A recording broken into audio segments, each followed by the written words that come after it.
చేస్తుంది? మా పక్కన ఉంటే మాకు అనుగుణంగా ఉంటుంది. కానీ అసలు వాదనలకే అవకాశం లేకుండా వాయిదాలు వేయటం అనేది అది వారి విచక్షణకి సరే ప్రజలు గ్రహిస్తారు. 80% ఉన్న వారి మనోభావాల్ని ఇంత దారుణంగా దెబ్బతీయటం అనేది సమంజసం కాదు. అయినప్పటికీ నో రిగ్రెట్స్. ఎందుకంటే దీనివలన మా దేవాలయ సమితికి కానీ మా శ్రీరామ భక్తులకు కానీ వచ్చిన నష్టం ఏమాత్రం ఈషన్ మాత్రం లేదు. ఎందుకు అనేది నేను ఇప్పుడు మీకు చూపిస్తా. ప్లే చేయి. జాగ్రత్తగా ఫోకస్ చేసుకోవాలి. ఎక్కడ పెట్టాలి? క్లియర్గా ఉందా? ఏదైనా పైకి లేపాలా?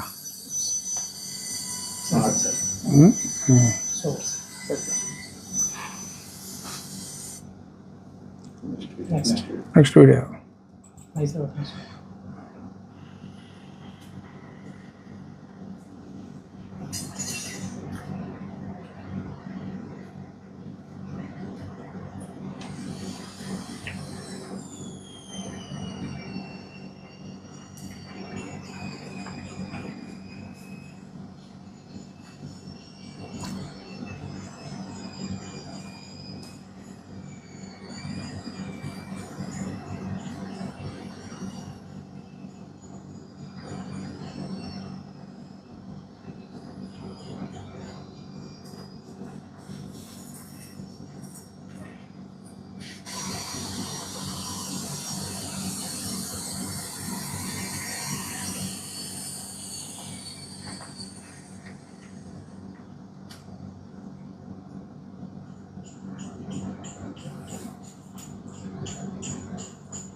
క్లియర్గా ఉందా?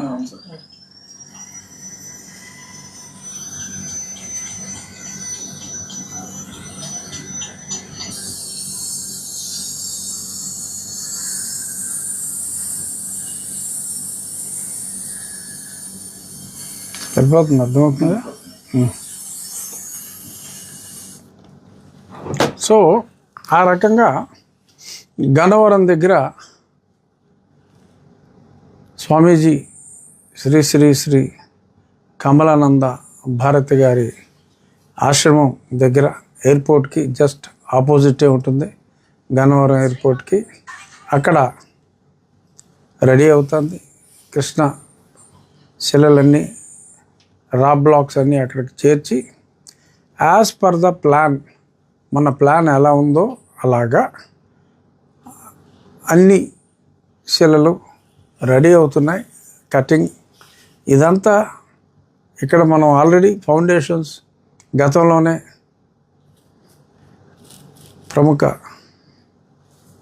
దళిత క్రైస్తవ నాయకులు కోర్టుకి వెళ్ళక ముందే మనం ఫౌండేషన్స్ అన్నీ పూర్తి చేయటం జరిగినాయి. అక్కడ దేవాలయం ఏ రాయికి ఆ రాయ ఒకదానిపైన ఒకటి ఎరెక్షన్ చేసుకోవటమే మన పని. యాజ్ పర్ ద డిజైన్ మొత్తం టెంపుల్ టాప్తో సహా అన్ని పీసెస్ రెడీ అవుతున్నాయి.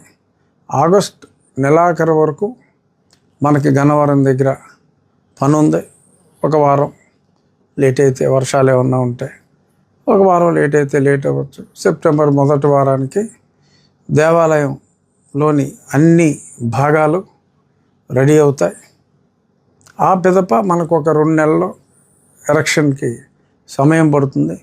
సో ఈ 27వ తారీఖు తర్వాత శ్రావణ కుమారులు ఇతర కుమారులతో కలిసి ఇంకో వారం లేట్ చేసుకున్నప్పటికీ కూడా మనకి 1 గంట కూడా దాని వలన దేవాలయ నిర్మాణానికి ఎటువంటి ఆటంకం రాదు. వారి కుట్రలు వారిని మనం నిన్న చెప్పాం. నిజంగా హిందువుల మీద మీకు ద్వేషభావం లేకపోతే సహకరించమని మనం చెప్పాం. ఎందుకంటే ఇతర మతస్థుల మనోభావాలను ఎందుకు దెబ్బతీయాలి మీరు అనే ఉద్దేశం మీద చెప్పడం జరిగింది. కానీ మీ విధానం మీరు మార్చుకోరు. సరే, దేనికైనా ప్రతి దాంట్లో కూడా in every crisis there is an opportunity అని మా పెద్దలు చంద్రబాబు నాయుడు గారు ఎప్పుడూ చెప్తూ ఉంటారు. సరే, మేము మరింత సంఘటితమై మా మతాన్ని, మా అభిమతాన్ని మరి సంఘటితం చేసుకొని పటిష్టం చేసుకోవాల్సిన అవసరం ఉందేమో అని ఇటువంటి చేష్టల ద్వారా మేము మరింత సంఘటితం అవటానికి దోహదపడుతుంది. శ్రీరామ భక్తులకు ఆ దేవాలయానికి విరాళం ఇచ్చిన 100 రూపాయల దగ్గర నుంచి విరాళం ఇచ్చిన 10,000 వరకు విరాళం ఇచ్చిన దాతలందరికీ కూడా నేను చెప్పేది ఏమిటంటే, ఎటువంటి ఆలస్యం జరగకుండా దేవాలయ నిర్మాణం ఎవరెన్ని అవాంతరాలు కలిగించినా కూడా సమయం మనకి వేస్ట్ అవ్వకుండా దానికి అన్ని ఏర్పాట్లు మనం చేసుకోవటం జరిగింది. సెప్టెంబర్ మొదటి వారంలో క్రేన్తో చకచక ఎరెక్షన్ చేసుకోవటమే మనకి మిగిలి ఉన్నది. అప్పటి వరకు అక్కడ పనులు జరుగుతూ ఉంటాయి. ఇందాక చెప్పినట్టు ఎవరైనా అటుగా వెళ్తే గన్నవరం ఎయిర్పోర్ట్కి ఆపోజిట్లోనే ఎవరిని అడిగినా చెప్తారు కమలానంద భారతి గారి ఆశ్రమం ఎక్కడ అని. దానికి పక్కనే 100 గజాల దూరంలో మన ఒక దత్త పీఠం వారి ఆశ్రమం కూడా అక్కడ ఒకటి ఉంది.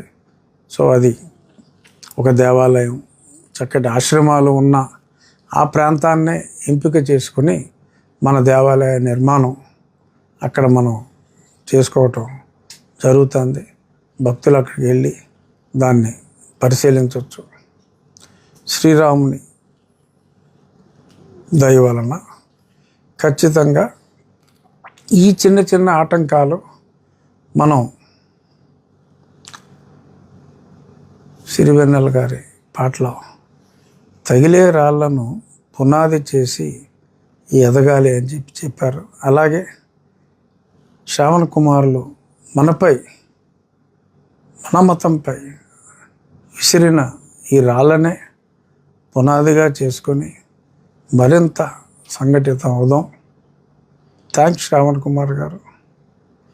మాలో చక్కటి ఐక్యతకి దోహదపడినందుకు మీకు నేను ధన్యవాదాలు తెలియజేస్తున్నాను. జై శ్రీరామ్.